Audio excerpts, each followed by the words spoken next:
Welcome to Fox 54 News at 6. I'm Kenesha Dees. We're going to keep our eyes on weather, all eyes on weather, because tomorrow is a Fox 54 weather impact alert day. Soak up the sun while you can. There's a little bit of cloud cover right here on top of Montesano, but that's okay. We saw plenty of sunshine. We'll see a little bit more because guess what? It's not going to last much longer. Fox 54 Weather Impact Chief Meteorologist Jordan Dressman joins us in the studio. A roller coaster of weather this week. What will our weekend be like in the Tennessee Valley? It does seem like we have genuinely had it all this week across North Alabama, southern Middle Tennessee. So maybe it's appropriate that we're heading into the weekend with the opportunity for some strong and severe thunderstorms. Radar for the most part looks nice and quiet this evening, but then we're talking about some activity back across northeast Mississippi, some stronger thunderstorms. Now, none of this comes with severe thunderstorm warnings or anything like that, but we are talking about some pockets of heavier rain, a little bit of thunder and a little bit of lightning, some of which, by the way, is beginning to push its way into far northwest Alabama, Lauderdale down into Colbert counties. We're also talking about a little bit of rain, maybe a couple of rumbles of thunder hanging out up across southern Middle Tennessee. That activity is going to remain severe. It's just going to be a bit of an inconvenience as we head into the evening. The opportunity for strong and severe thunderstorms is actually going to move in as we head into your Saturday. Saturday is in fact going to be Fox 54 weather impact alert day, but not all day Saturday, specifically Saturday afternoon and Saturday evening. And I point that out specifically because we're talking about multiple rounds of showers and thunderstorms as we head into your Saturday. We'll discuss this in great detail here in a few minutes. A man last heard from on July 19th found dead in Tennessee yesterday, according to authorities. This is Jesse Lacey. The Huntsville Police Department says there's no indication of foul play. HPD extends condolences to Lacey's family and friends, thanking everyone who shared information and assisted in the search. An investigation underway for the fire and smoke coming from the Autumnwood Apartments just hours ago. You can see here Huntsville Fire and Rescue crews working on the fire using a ladder truck and chainsaws for better access. Authorities say the call came in around 3:30, marking it a full response to the complex. Officials say smoke was coming from the roof of a two-story building in the 3000 block of Autumnwood Drive Northwest. No word yet on injuries or the extent of the damage. Police say a woman died after her SUV crashed into a Fort Payne store. Fort Payne Police Department identified the driver as 78-year-old Patricia Weaver. Police Chief David Davis says last night he was driving south on Galt Avenue when her vehicle hit a parked car, crossed a northbound lane, and stopped against the front of a business. When first responders arrived, Weaver was unresponsive. Life-saving measures were made before she was taken to the DeKalb Regional Medical Center, where she was pronounced dead, authorities say. Police believe a medical episode caused the crash. A single vehicle crash in Morgan County is highlighting a feature built into millions of iPhones. It can automatically call 911 when a driver can't. And emergency officials say it could help save valuable time. Just after 11 last night, Flint City volunteer firefighters were dispatched to Norris Mill Road after an iPhone sent an automatic crash detection alert. Crews found this Mustang off the road near Flint Creek Bridge. Fox 54's Valentina Chalala spoke with Morgan County 911 to see how this feature works. Picture this, you're behind the wheel when a severe crash happens. You can't move, you can't reach your phone. But if you have a compatible iPhone, it may already be counting down to call 911. That's what happened in Thursday night's crash on Norris Mill Road. After the driver didn't respond, the iPhone's crash detection feature alerted 911 and provided the location, giving dispatchers a start before first responders even arrived. We receive a call on 911.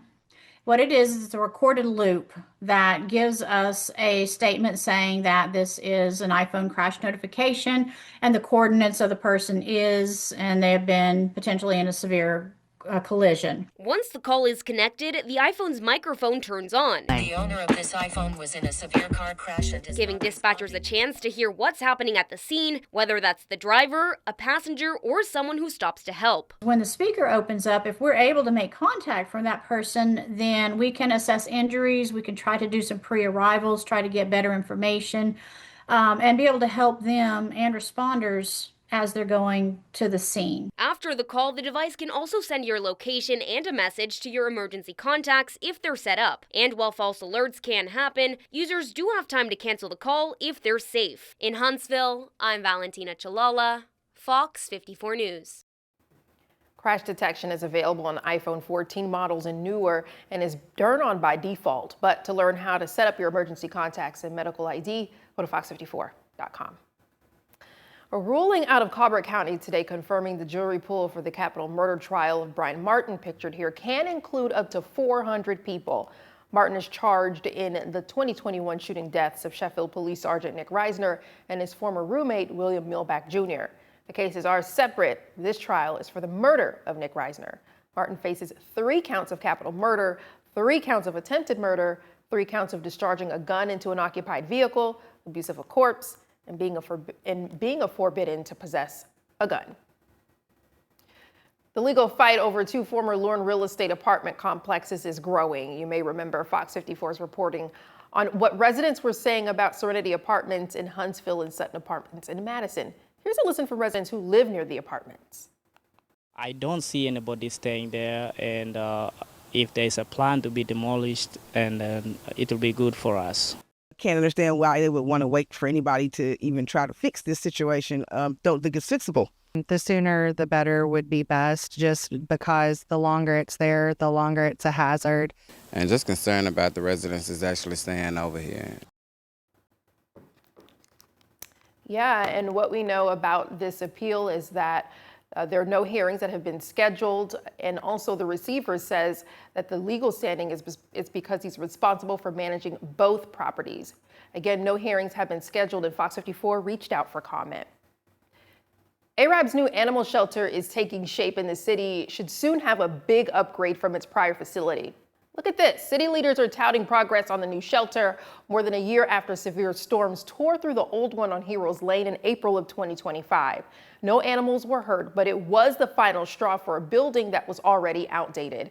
The city finalized plans for an upgraded facility this past spring, and work began this summer. As you can see, there is framing of that building, which sits next to the Alabama National Guard Armory. A special graduation ceremony at Space Camp today at the Space and Rocket Center. Campers who attended under the astronaut Al Worden Endeavor Scholarship graduated. The Endeavor Scholarship allows students from around the world to attend Space Camp here in the Rocket City at no charge. Ahead of the ceremony, FOX54 spoke with the scholarship's co-founder and a camper from Australia. Both described how the scholarship helps build international cooperation in spaceflight. No one country has the finance or the engineers or the propulsion system or the environmental system, but it's got to be a global initiative to make it happen. And we're starting with high schoolers to get them to understand and start thinking globally. It didn't feel like there was a specific barrier between all of us. It was just that we all had different cultures that we could bring to the table. So it was like new ideas and, yeah, like I said, new cultures. So because of that, it didn't feel like we were divided. This year, 29 students and teachers got to attend Space Camp thanks to Endeavor. We are approaching the start of the new school year, and the Franklin County Sheriff's Office wants to remind you how to keep the kiddos safe. Deputies say expect heavier traffic around schools, neighborhoods, and bus routes, especially during morning drop-off and afternoon pickups. They also remind drivers it's illegal to pass a stopped school bus with its stop arm out and red lights flashing. Yellow flashing lights means the bus is preparing to stop. So drivers should slow down and be ready to stop. If you live in Tennessee and have some back to school shopping to do this weekend, you're in luck. Today kicks off the sales tax holiday running through Sunday night. During the holiday, clothing and school supplies priced at $100 or less can be purchased without state and local sales tax. Computers priced at $1,500 or less also qualify for the tax exemption. Officials say the savings apply to qualifying purchases made in stores and online. More information is available through the Tennessee Department of Revenue sales tax holiday website. Communication has been, the biggest problem from the organizers. Rock the South, rocked by fans for a refund, some even spending thousands on tickets alone. We'll take you to Decatur. Decatur Fire Rescue on a mission to help give those in need overseas. We'll tell you how next.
For some Rock the South fans, the festival may be over, but the headache isn't. Just days after the July 29th refund deadline, some ticket holders say they're still waiting for their money. Hundreds of people online are saying the apparent lack of communication from festival organizers regarding those refunds is frustrating at the least, but others are calling it egregious. Fox 54's Caleb Aguayo spoke with some of those ticket holders to see how they're feeling today. After Rock the South was postponed until October, many people chose to have their tickets refunded. Now, hundreds online are saying they just want that money to hit their accounts. But others say it's not even about the money. While it is a factor in people's outrage, many ticket holders tell Fox 54 their issue is with how festival organizers handled the refund process. According to several would-be festival goers, Rock the South gave them just days to request a refund. And those who did request it never got their money by the date promised, July 29th. However, organizers sent an email out on Friday saying the refunds were processed on the 29th and everyone would receive a refund within 5 to 7 business days. But several people think that's just a way to buy time to get people the money they were promised. Overall, people tell me the whole process is causing them to lose confidence in the festival entirely. Communication has been, the biggest problem from the organizers. They're not timely reporting their decisions or their processes, and so confidence is waning among the folks who've spent a lot of money to get Rock the South established here in Decatur. Unfortunately, this promoter didn't live up to their advertised services on the advertised date, either in timeliness or in quality. A week away from the newest refund deadline, many of those ticket holders are telling me, don't get your hopes up. In Decatur, I'm Caleb Aguayo, Fox 54 News.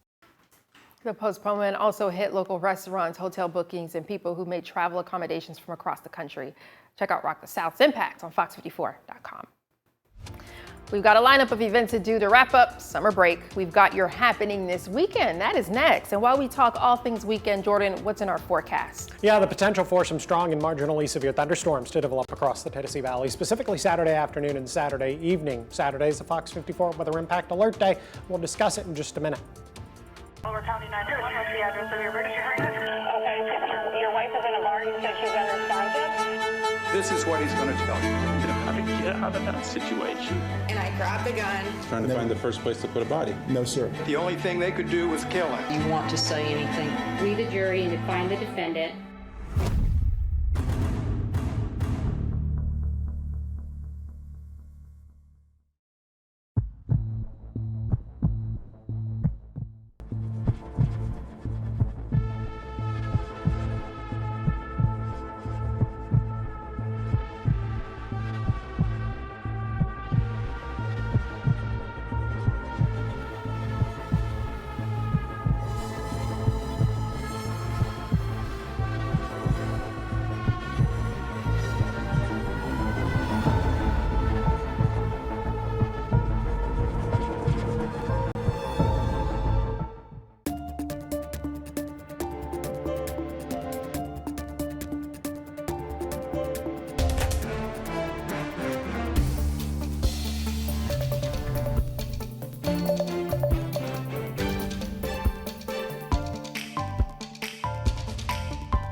Although we do have a Fox 54 weather impact alert underway, today was pretty nice. We do see some cloud cover there in Decatur. That's fine. It pales in comparison to what we could see for tomorrow, an actual Fox 54 weather impact alert day. Yeah, unfortunately, things are going to change as we head into the weekend, and the timing here could not possibly be more inconvenient.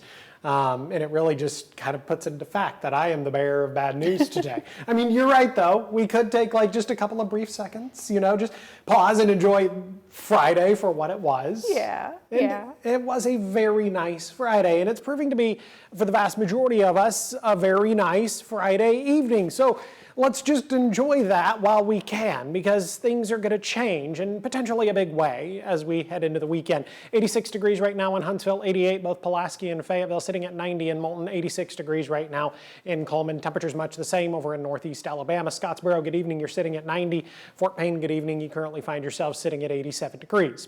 Radar for the most part looks relatively quiet east of the I-65 corridor, but we are beginning to see some showers and thunderstorms develop across northwest Alabama, Lauderdale down into Colbert County, some of that activity beginning to push its way into northern Franklin County. There's some other activity back across northeast Mississippi, but as this activity continues to push its way to the east, it's really beginning to kind of weaken and fall apart. We're also talking about some activity up across southern Middle Tennessee beginning to push its way into Lawrenceburg, a little bit of thunder, a little bit of lightning, but nothing severe. Saturday is going to be a FOX54 weather impact alert day. Not all day Saturday, and that's important to distinguish because we are going to get some showers and thunderstorms through the course of the morning, but we're going to be more focused on the afternoon, where we're going to get another round of strong to marginally severe showers and thunderstorms. So it's really important that you kind of pay attention as we head into your Saturday, have multiple ways to receive your severe weather alerts, because I know there's so much going on across the Tennessee Valley, specifically on Saturday, a number of outdoor events. Big concern is going to be a threat for some localized flash flooding thanks to some very heavy rain. Some folks could get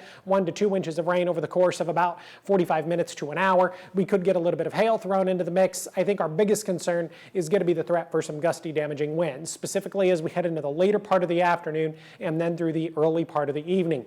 A couple of models were trying to throw together the parameters needed for a quick isolated spin-up tornado. I don't really think that that's going to be the case. I don't think the parameters are going to come together. So not really focusing on that threat, more focused on the threat for some gusty, damaging winds. Now here's Futurecast as we head into the overnight. Really not a whole lot going on until we get to 5, 6, 7 o'clock in the morning on Saturday. Some scattered showers and thunderstorms are going to begin to develop. Now, whatever activity develops Saturday morning, even through the early part of Saturday afternoon, is going to be sub-severe.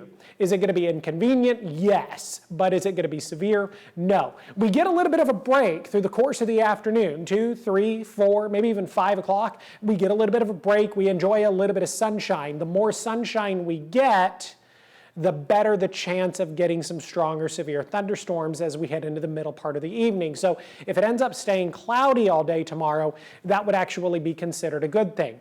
Now, as it looks, showers and thunderstorms might actually end up developing right over North Alabama, southern Middle Tennessee, specifically over the I-65 corridor. That could be good for our friends across northwest Alabama. The overall threat for severe weather could be much lower west of I-65 if this line actually develops kind of over the I-65 corridor and then continues to push its way to the east through Saturday evening into the early part of the overnight. Here we are almost 10 o'clock at night. We're talking about showers and thunderstorms across northeast Alabama. Again, this activity could bring some localized flash flooding, a little bit of hail, and of course some gusty, damaging winds. It begins to push its way out of northeast Alabama as we head into the later part of the evening, 11 o'clock at night, 12 o'clock in the morning, we begin to quiet down. But there are going to be other opportunities for rain as we head into your Sunday, though. Sunday's rain does look much more isolated in nature. It'll be more uneventful. Small opportunities for rain as we head into the early part of next week. And then again, our rain chances tonight. Otherwise, it is going to be quite warm. Temperatures dropping into the mid-70s. Got a low right around 73 degrees. 88 on Saturday, much cooler on Sunday. A good 10 degrees below where we should be this time of year. And this time of year is, of course, early August, 83 degrees, 84 on Monday, 87 on Tuesday. Just as the kids head back to school, we get plenty of sunshine Wednesday, Thursday, Friday. Temperatures consistently hanging out in the lower 90s.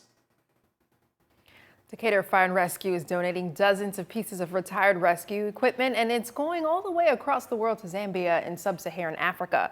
The equipment includes protective clothing, boots, and breathing masks for rural areas with little infrastructure for emergency responses. The Decatur City Council approved the donation July 6th. It'll make the trip with the family of Decatur Police Officer Jonathan Macklin, who also works in Zambia on a regular basis mission trips. When you get more out into the rural areas, into the areas that don't have a really good infrastructure, they don't have all that stuff. And unfortunately, because it's just the way things are over there, the government don't have the money to spend to buy that type of equipment for their firefighters. When we go in December, we're going to be taking this fire equipment, which is going to be a huge blessing for them. We've got a great relationship with the first responders, and these firefighters are going to benefit greatly for this, so we're excited. Macklin helped found Archangel Group International, a Christian faith-based organization that helps rural Zambians with critical infrastructure like wells and homes.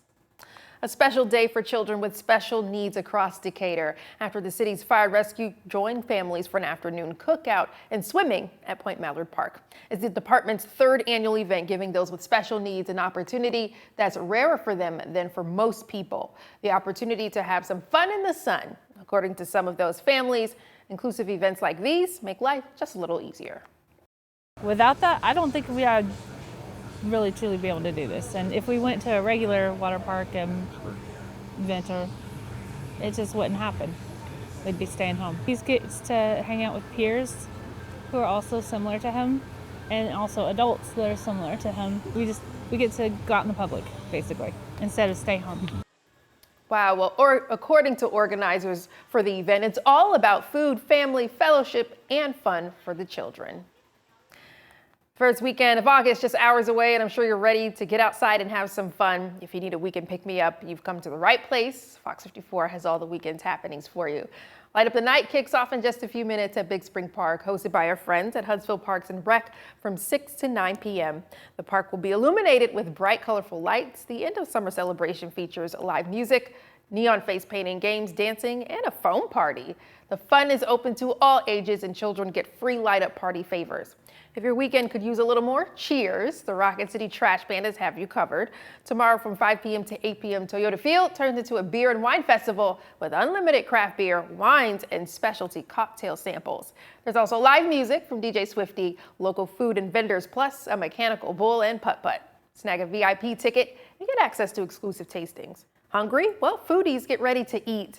Huntsville Food Fest takes over the Royal at Soph House tomorrow from 11 a.m. to 2 p.m. with unlimited bites from more than 25 restaurants, food trucks, and caterers across the Rocket City. Just grab your ticket, fill your plate, and dig in. Organizers say it's a family-friendly way to sample some of the city's best local flavors. As usual, if none of these events are your style, go to fox54.com for a full list of this weekend's happenings. 7 months ago, the NCAA approved a new measure for corporate sponsorships, and today, the Alabama A&M Bulldogs became the first HBCU to take advantage of the measure. More on the new deal next in sports. Fox 54 Plus has your news, sports, and weather. Start your evening with Fox 54 at 5:30, delivering the latest headlines and live reports straight from the scene. Then, stay informed with Fox 54 News at 9. Featuring your Tennessee Valley certified most accurate weather impact team, tracking everything from tornado threats to traffic delays during severe weather. Fox 54 Sports Extra brings you more of what sports fans crave, with deeper insights, expert analysis, and all the action that matters most. On Fox 54 Plus, you'll also find Alabama politics, plus 24/7 weather radar and real-time forecasts to keep you ahead of the storm. Looking for a quick recap? Don't miss Fox 54 Week in Review, highlighting the biggest stories of the week. Jumpstart your morning with Morning Rush. Fast-paced news updates featured with uplifting stories from across the globe. Get your entertainment fix with Getting Real, where we break down movie reviews, top 10 lists, and spotlight the newest film. Die Hard fan? Locked On Sports dives deep into the Crimson Tide, the Tigers, college rivalries, and pro action. True Crime Warrior Style? Killer Cases brings you gripping real-life stories that stick with you. Hungry for more? Cooking with Style serves up mouth-watering recipes that are easy to make and impossible to resist. From movie previews before you head to the theater with Take a Look to must-know headlines from across the region and around the world with In the News. Watch all of these shows on demand and also on the Fox 54 News app. Available on Android and iOS devices. Streaming 24/7.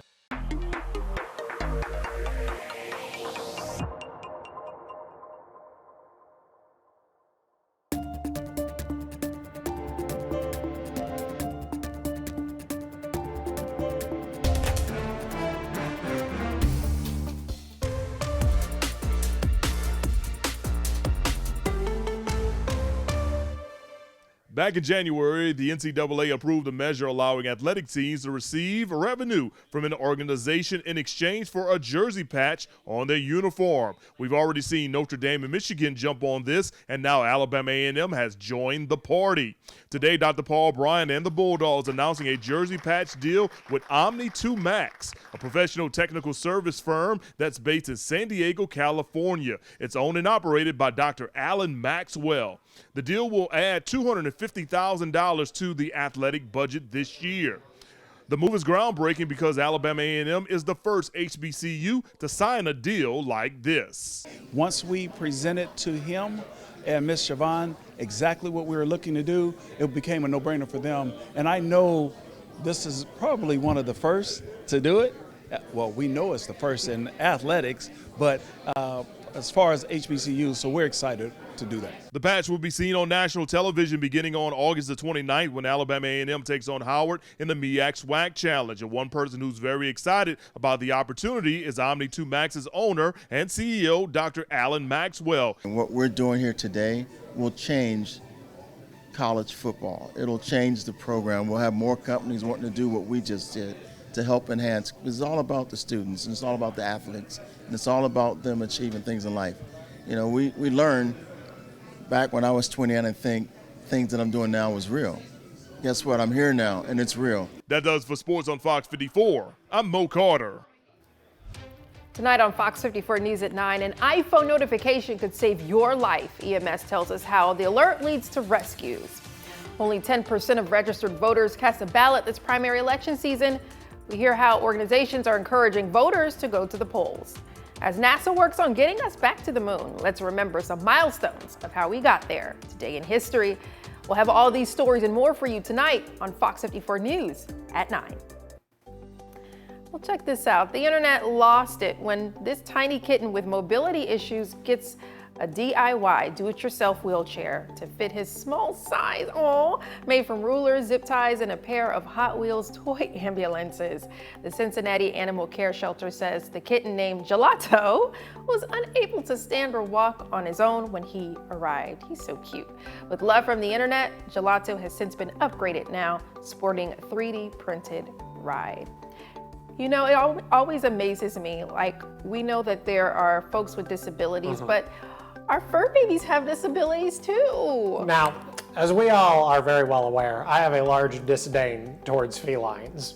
Oh, well. But I am a sucker for a cute little animal, no matter what its species, with a wheelchair. Because you're right, I think it is absolutely adorable when we take the time to make sure little furry friends can inevitably scoot around. I just think it's the cutest little thing. And then his name is Gelato. I mean, the fact that he is named after a delicious frozen treat is certainly helping his cause a little bit. Yeah, and I'm officially hungry now. I mean, me too, which makes me all the more thankful that it's very close to dinner. Fox 54 weather impact alert day on Saturday, specifically Saturday afternoon. We could get some strong, marginally severe thunderstorms to move through. 88 degrees on Saturday.